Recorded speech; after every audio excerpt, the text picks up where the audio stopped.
Welcome back ناظرین، چلتے ہیں شو کی جانب. علی، یہی سوال آپ سے ہے کہ بھابھی شکایت کرتی ہیں کہ آپ جو ہے وہ فوٹوز میں نظر آ رہے ہیں خواتین کے ساتھ، یا آپ جو ہے وہ کسی کے ساتھ زیادہ بات کر رہے ہیں؟ نہیں، اصل میں ان کا بھی تعلق بھی الیکٹرانک میڈیا سے ہے، وہ نیوز اینکر ہے تو انہیں بھی پتہ ہے ان تمام چیزوں کا. اور میں تو بھی جب جواب دیا ضیاء بھائی نے، سوچ رہا تھا کہ دکھی، جب انہوں نے کہا کہ میں بہت زیادہ دکھی تھا اس فیلڈ میں آ گیا، اور پھر میں یہ سوچ رہا تھا کہ میں بھی بتا دوں میں شادی شدہ ہوں، اور میں بھی بہت زیادہ دکھی ہوں اور سوچ رہا ہوں میں بھی اس فیلڈ میں آ جاؤں. تو یہ ضروری ہے. دیکھیں، شادی شدہ آپ کا تو مجھے نہیں پتا شادی شدہ ہیں یا نہیں ہے، لیکن ہم دونوں جو کہ شادی شدہ ہیں تو یہ کامن ہے کہ ہم دونوں دکھی ہیں. دیکھیں، میرا ماننا آپ آن ایئر کہہ رہے ہیں یہ بات، میرا ماننا یہ گھر جانا ہے. نہیں، گھر بھی جانا ہے، وہاں جا کے روزانہ ہی منتیں ترلے ہو رہے ہوتے ہیں ایک بار پھر سے. نہیں، اصل میرا ماننا یہ کہ جب شادی سے پہلے آپ گھر سے باہر نکلتے ہیں نا تو آپ اللہ سے دعا کرتے ہیں، یا اللہ مجھے اپنی حفظ و امان میں رکھنا. شادی کے بعد جب آپ گھر جا رہے ہوتے ہیں تو پھر دعا کرتے ہیں، یا اللہ مجھے گھر میں جا رہا ہوں اپنی حفظ و امان میں رکھنا. اور اکثر دعا قبول نہیں ہوتی، اکثر دعا قبول ہوتی ہے. ایسا ہی. ضیاء، یہ بتائیے کہ آپ نے اپنی شریکہ حیات کے بارے میں جو خواب دیکھے تھے یا سوچا تھا کہ وہ ایسی ہونی چاہیے یا ویسی ہونی چاہیے، وہ خواب پورے ہوئے؟ وہ پرفیکٹ ہے، بالکل پرفیکٹ. Love marriage? ہاں، لو میرج. علی، یہ بتائیے کہ آپ نے بھابھی، جو ہماری بھابھی ہیں اور آپ کی شریکہ حیات ہیں، ان کے لیے کیا تصور تھا شادی سے پہلے؟ دیکھیے، میری بھی ظاہر لو میرج ہے، تو جو تصور تھا وہ تمام چیزوں پایہ تکمیل تک پہنچا. ہاں پہنچ گیا. اور اب ظاہر ہے زندگی گزر رہی ہے، اللہ کا شکر ہے اچھی گزر رہی ہے. اور جیسے یہ بات کی انہوں نے، تو بالکل صحیح کہہ رہے تھے. اصل میں دیکھیں، پیسہ سب کچھ نہیں ہے لیکن بہت کچھ ہے. تو آپ کو وقت پہ تنخواہ مل رہی ہو، گھر پیسے لے کے جا رہے ہوں، تو زندگی بڑی اچھی گزر رہی ہوتی ہے. لیکن ظاہر اگر وہ سامنے سے کچھ کہتی بھی ہیں تو ان کا بھی جو احتجاج ہے وہ جائز ہے، جو ہے کیونکہ ظاہر ضرورتیں پوری ہوتی ہیں گھر سے، بچوں کی بھی، ان کی بھی، میری بھی. ظاہر ہے اس طرح زندگی گزرتی ہے. جب یہ تنخواہیں لیٹ ہو رہی ہوتی ہیں، کرائسس آج کل ویسے میڈیا پہ آیا ہوا ہے، تو پھر ظاہر ہے بدمزگی بھی ہوتی ہے گھر میں. ضیاء، یہ بتائیے کہ کبھی ایسا ہوا کہ آپ سے کمٹمنٹ کی گئی ہو کہ آپ کو فلاں پرفارمنس کے بعد جو ہے وہ ادائیگی کی جائے گی رقم کی، لیکن ایسا نہ ہوا؟ تو ایسا بہت دفعہ ہوا. اچھا، ایسا بہت دفعہ ہوا. کنونس کے فنکشن بہت ہوئے ہیں کہ یہ کنونس ہے، لیکن بات یہ ہے کہ جب آپ کنونس کے پروگرام کرتے ہیں تو میں جب نیا کامیڈی جب میں نے نئی کامیڈی سٹارٹ کی تھی نا، تو لوگوں نے مجھ سے ایک فائدہ اور اٹھایا کہ کہنا یار تم کامیڈی تو کر ہی رہے ہو یار، ایک کام کرو، 2 آرٹسٹ ہیں ان کو بھی بلا لو، 4 الفاظ ہی تو بولنے. میں نے کہا ٹھیک ہے یار. اچھا، مجھے بولنے کا موقع مل رہا تھا تو میں نے کہا اچھا چل، مجھے بولنے کا موقع ہی مل رہا ہے. اب مجھے نہیں پتا تھا وہ ہوسٹ بھی میں ہی تھا شو کا اور کامیڈین بھی میں ہی تھا، ٹھیک ہے نا. لیکن ایسے بہت سارے ایونٹ میں نے کیے، اور ایسا ہوا ہے بہت دفعہ کہ پیسے نہیں بھی ملے، اور کبھی مل بھی گئے، کبھی دیر سے ملے. کبھی ایک دفعہ ایسا بھی ہوا ہے کہ ایک آرگنائزر نے، میں نام نہیں لوں گا ان کا، ایک آرگنائزر نے ایک کارپوریٹ ایونٹ تھا نوری آباد میں، کمپنی کے اندر تھا، مجھے یاد ہے 5-6 سال ہو گئے اس بات کو. انہوں نے مجھے ایک اینولپ دیا، ایک اچھا آرگنائزر تھا، بڑا آرگنائزر تھا. میں نے ایسے ہی لیا، میں نے جیب میں رکھ لیا، اور صبح کے ٹائم جب میں نے گھر جا کے وہ اینولپ کھولا تو خالی تھا. پیسے ہی نہیں تھے اس میں. پھر میں نے ان کو فون کیا، میں نے کہا سر وہ اینولپ، کہنے نہیں بیٹا ایسا نہیں ہو سکتا، میں نے تو آپ کو پورے پیسے دیے. میں نے کہا اچھا. میں نے کہا چلے کوئی بات نہیں. تو ایسا ہوا ہے، برا لگتا ہے وقتی طور پہ، کیوں نہیں لگتا.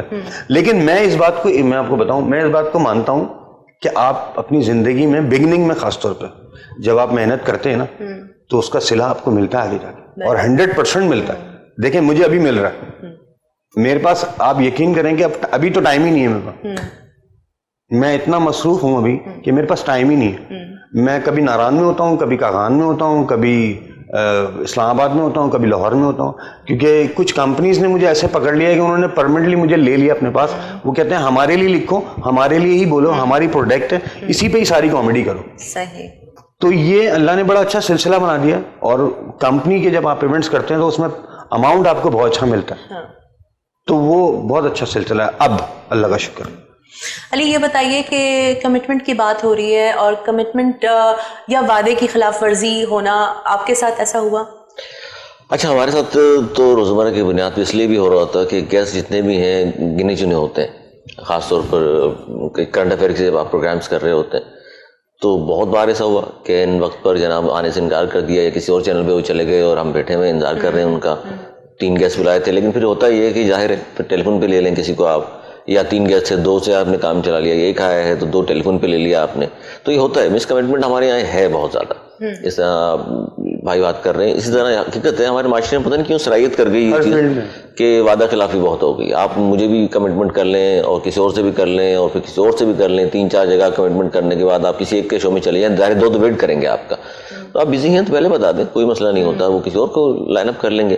تو یہ ہوتا ہے میرے خیال ہر فیلڈ میں ہی ہے, اور اس کو تو ہم نے بڑا وہ کر لیا ہے, چھوٹے ہوں یا بڑے ہوں سبھی اسی طرف چل نکلے ہیں وعدہ خلافی کی. ایسا ہی اب وہ رہی نہیں پہلے کی طرح بات.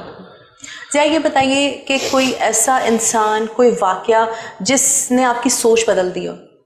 جس نے میری سوچ بدل دی ہو, ایسا کوئی انسان, ایسا کوئی واقعہ. میری زندگی میں 2 دوست ہیں. ہاں, وہ بہت ان کی اہمیت ہے میرے لیے. انہوں نے پورا, جب وہ مجھ سے ملے, وہ اصل میں پہلے کافی آج سے 8-9 سال پہلے تھے میرے دوست ابھی بھی ہیں وہ, لیکن ان کی مجھ سے دوبارہ ملاقات ہوئی 8-9 سال کے بعد. اچھا. تو میں ان کو صحیح سے نہیں پہچانا کیونکہ وہ بڑے ہیلدی ہو گئے تھے, میں ویسے ہی کا ویسے ہی تھا, وہ مجھے فوراً پہچان گئے. تو ان سے میری کچھ باتیں ایسی ہوئی, کچھ معاملات ایسے ہوئے, تو بہت میں چینج میں مجھے لگا کہ یار کافی لائف جو ہے نا بڑی اب اچھی ہو جائے گی. تو وہ جو دو دوست میری زندگی میں دوبارہ آئے, تو ان سے کافی میرا اٹیچمنٹ ہے, ابھی بھی ہے اور آگے بھی جا کے رہے گی, اور بڑے اچھے لوگ ہیں. علی یہ بتائیے کہ آپ کی زندگی میں کوئی ایسا انسان, کوئی واقعہ, کوئی کردار جس نے آپ کی سوچ بدل دی ہو؟ دیکھیے میں نے پڑھا اشفاق احمد صاحب کو, انہوں نے بہت زیادہ اثر ہوئے میرے سوچ پر. وہ اس لیے کہ ان کی جتنی بھی میں نے کتابیں پڑھی, ان کو سنا بھی, تو ایک بات ان کی بہت اچھی تھی جس سے زندگی میں کافی فرق پڑا میرے, کہ جی کسی بھی حال میں آپ ہوں تو اس جس قسم کے حالات کا آپ کو سامنا کرنا پڑے, ہمیشہ پازیٹیو سوچیں آپ, کیونکہ اللہ تعالیٰ آپ نہیں جانتے کہ آپ کے لیے کیا انہوں نے سوچا ہوا اللہ تعالیٰ نے, اور بہتر سوچا ہوتا ہے انسان کے لیے. انسان نہیں سمجھتا ان باتوں کو, ہمیں اس وقت بڑا برا لگ رہا ہوتا ہے کہ یار یہاں آڈیشن دینے آئے تھے یا فلاں کام کے لیے فلاں شخص کے پاس گئے تھے اور کام نہیں ہوا. ہو سکتا ہے اللہ تعالیٰ نے اس کے بعد آپ کو کوئی اس سے بھی بڑا کوئی کام آپ کے لیے رکھا ہو, کوئی بہتری رکھی ہو. تو یہ اب میں جتنی بھی اس طرح کی صورتحال آتی ہے تو میں ہمیشہ پازیٹیو سوچتا ہوں, اور یہ ہوا اشفاق احمد صاحب کی وجہ سے. میں نے بھی, میں آپ کی جو بات یہ کر رہے ہیں میں اسی بات کو کر رہا ہوں کنٹینیو, کہ میں نے 4-5 دفعہ نا تھیٹر کے لیے آڈیشن دیا, جو ہمارے آرٹس کونسل میں ہوتے ہیں پاکستان آرٹس کونسل. میں نے تھیٹر کے لیے آڈیشن دیا تو نہیں ہوا میرا. انہوں نے کہا نہیں یار آپ تو یوں نہیں, مشکل ہو جائے گا, یہ ہو جائے گا. تو میں بہت مایوس ہو گیا تھا, مطلب میں مایوس ہو کے میں رویا بھی تھا کہ یار, اور پیسے بھی بہت کم تھے, لیکن مجھے ایک ایکسپیرینس لینا تھا تھیٹر کا, کیونکہ میں کامیڈی سٹارٹ کر رہا تھا اس ٹائم, میری بگننگ تھی. میں نے کہا یار میں کامیڈی سٹارٹ کر رہا ہوں, میری بگننگ ہے یہ, تو اچھا تھیٹر کر لوں, پرمانی پیسے تھوڑے کم مل جائیں, کنوینس کے مل جائیں, لیکن کیا میں کروں, اس سے میرا ایکسپیرینس اچھا ہوگا اسٹیج کا. لیکن آڈیشن میں ہی انہوں نے ہٹا دیا مجھے, کہنے لگے نہیں یہ تو ہو ہی نہیں سکتا, آپ تو ایسے کھڑے ہوئے تھے, ایسے کرنا تھا ویسے کرنا تھا. تو یہ بڑا مشکل ہے, ہماری فیلڈ ویسے بڑی مشکل ہے بہت اچھی, لیکن ہے بڑی مشکل. غریب دیکھیں, غریب تو بیچارہ ہے غریب نا, وہ سوتا ہے تو لائٹ چلی جاتی ہے, نہاتا ہے تو نالی بھر جاتی ہے. اور آرٹسٹ جو نا ہے ہی غریب. آرٹسٹ بنتا ہی جو غریب ہوتا ہے نا وہ آرٹسٹ بنتا ہے, کیونکہ وہ اسٹرگلنگ کر کے جب پہنچتا ہے نا اپنی جگہ پہ, تو وہ اتنا مضبوط ہوتا ہے نا, وہ اتنا مضبوط ہوتا ہے کہ اس کو کوئی ہلا نہیں سکتا اپنی جگہ سے. مطلب ایسا ہے, یہ حقیقت ہے. یہ میرا زندگی کا ایکسپیرینس ہے جو میں بتا رہا ہوں آپ کو شیئر کر. علی یہ بتائیے کہ آپ مسائل پہ بات کرتے ہیں, آپ بولڈ ہیں اور لوگوں کی آنکھوں میں آنکھیں ڈال کے بات کرتے ہیں, تو آپ یہ سمجھتے ہیں کہ یہ آپ کی ذمہ داری ہے کہ being a person who is associated with electronic media اور ٹو اینی چینل, آپ کا فرض بنتا ہے کہ آپ لوگوں کے مسائل کو سامنے لے کے آئیں, اور جو غلط ہے یا جس کو جواب دہ ہونا چاہیے وہ سامنے اس کو لے کے آئیں. بالکل یہ فرض بھی بنتا ہے, اور میری تو جاب بھی ظاہر یہی ہے, اور اسی پیشن کے تحت اس فیلڈ میں ہم آئے تھے, اور اسی کام کو کرنے کی کوشش بھی روزانہ یہ کرتے ہیں کہ جو سچ ہے وہ کہا جائے, جو حقائق ہیں وہ سامنے رکھ دیے جائیں, اور لگی لپٹی سے شروع میں میں نے کہا اسے ایک طرف رکھتے ہوئے بات کی جانی چاہیے. اور دیکھیے بڑا اتنے عرصے سے ہم بھی پروگرام کر رہے ہیں, اور برا بھی لگتا ہے کہ یار روزانہ وہی باتیں ہم کر رہے ہیں, انہی مسائل پہ بات کر رہے ہیں, وہ حل ہی ہو کے نہیں دے رہے. تو یہ تو عوام کو سوچنا چاہیے. میں تو ہمیشہ یہ پیغام دیتا ہوں آخر میں کہ فیصلہ کرنے والے آپ ہیں. یہی لوگ ہیں جن سے 10 سال سے میں پروگرام کر رہا ہوں, یہی لوگ آتے ہیں, انہی سے وہی بات میں پوچھتا ہوں کہ پانی کیوں نہیں آ رہا, سڑکیں کیوں ٹوٹی پھوٹی ہیں, بے روزگاری کیوں ہے, لاقانونیت کیوں ہے. اور یہ روزانہ بیوقوف بنا رہے ہوتے ہیں جوابات دے کے کہ جی بے فکر ہو جائیں, اب ہم یہ کر رہے ہیں, بے فکر ہو جائیں, وہ کر رہے ہیں. 10 سال میں کتنی حکومتیں آئیں گئیں, یہ لوگ تھے, ادھر چلے جاتے ہیں, کبھی ادھر چلے جاتے ہیں, ادھر آ جاتے ہیں, کبھی ادھر چلے جاتے ہیں. اور انہوں نے وہ وعدہ خلافی کی جو بات آپ کر رہی تھی نا, یہ وعدہ خلافی تو ہے کہ آپ ووٹ لینے سے پہلے جو وعدے کرتے ہیں اسمبلی میں جانے کے بعد انہیں بھول جاتے ہیں. آپ ان پہ بات تک کرنے کو تیار نہیں ہوتے, آپ اپنے حلقوں میں جانے کو تیار نہیں ہوتے. حالانکہ ایسی بات نہیں کہ آپ کو مسائل کا ادراک ہے, آپ کو معلوم بھی ہے کہ کیا مسائل ہیں میرے حلقے کے, لیکن آپ جانا پسند نہیں کرتے. اور میں حیران ہوتا ہوں پھر کہ جب 4-5 سال کے بعد دوبارہ الیکشن ہوتے ہیں تو وہی لوگ اسی امیدوار کو ووٹ دے رہے ہوتے ہیں جو 5 سال ان کے حلقے میں آیا نہیں تھا, اور ایک بار پھر آیا ہے اور پھر وہ وعدے کر رہا ہے, اور پھر وہ کہہ رہا ہے کہ جی اس دفعہ یہ کر دوں گا اور میں وہ کر دوں گا. 5 سال پہلے کے جو مسائل تھے اس سے وہ ڈبل ہو چکے ہوتے ہیں, اور پھر لوگ اس کو ووٹ دے دیتے ہیں, کندھوں بٹھاتے ہیں, اسمبلی تک چھوڑ کر آتے ہیں. اور میں حیران ہوتا ہوں, پھر ہم تو ظاہر مجبوری ہے ہماری, پھر وہی سوالات ہم ان کے سامنے رکھتے ہیں کہ سر پہلے بھی آپ آئے تھے اور یہ بات آپ نے کی تھی, آج تک حل نہیں ہوئے.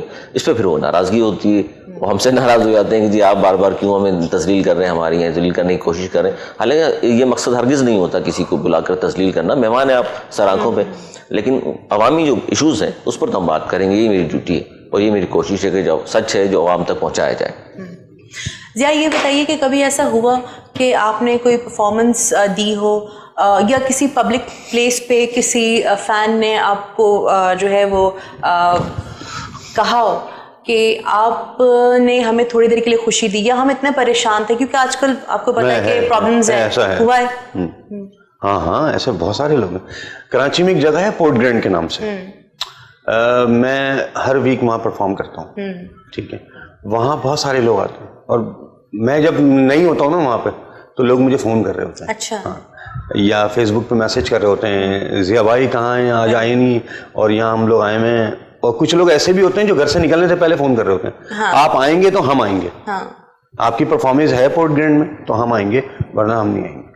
تو الحمدللہ ایسے ہیں لوگ, کچھ جانتے ہیں, کچھ فینز ایسے ہیں, اور وہ اپنے کام سے ہی میں نے بنائی. بس ہمارے ناظرین کے لیے کچھ میسج دیں گے آپ؟ میسج یہ ہے کہ بس شادی اچھی جگہ کریں. جیسے ہماری زندگی گزر رہی ہے اچھی, ویسے ان کی بھی گزرے. مطلب یہ کہنا چاہ رہے ہیں لو میرج نہ کریں؟ نہیں لو میرج ہی کریں, مطلب دیکھنا ضروری نا, بھالنا ضروری ہے. اب وہ پرانا ٹائم نہیں ہے, پہلے کے دور الگ, پہلے کا وقت الگ تھا. اچانک صحیح خاتون ہے, اب نیا دور ہے نا. دیکھیں وہ کہتے ہیں جو ہنسے اس کا گھر بسے. واہ واہ کر دیں ذرا آپ. واہ. علی آپ کا میسج؟ ہاں میرا میسج یہ ہے جی سچ بولیں, ہمیشہ وعدہ خلافی نہ کریں. یہ ہم پروگرام میں ڈسکس کر رہے تھے, کوشش کیجیے کہ سچ بولنے کی, اور سچ بولنے والا ہمیشہ کامیاب ہوتا ہے. وقتی طور پہ ہوتا ہے ناکامی ہو, آپ کو مصیبتیں آئیں آپ کے اوپر, لیکن سچ ہمیشہ جیتے گا انشاءاللہ. اور جب تک یہ دنیا قائم ہے سچائی کی بنیاد پہ انشاءاللہ قائم ہوگی, اور آخرت میں سچ کے بنیاد پر ہی فیصلہ ہوگا. ضیاء آپ کی آمد کا بے حد شکریہ. Thank you. علی آپ کی آمد کا بے حد شکریہ. ناظرین ہمارے پروگرام کا وقت ختم ہوا چاہتا ہے. فرزانہ اقبال کو اجازت دیجیے, اگلے ہفتے اسی دن اسی وقت کچھ نئے مہمانوں کے ساتھ آپ کی ملاقات کرائیں گے. اللہ حافظ.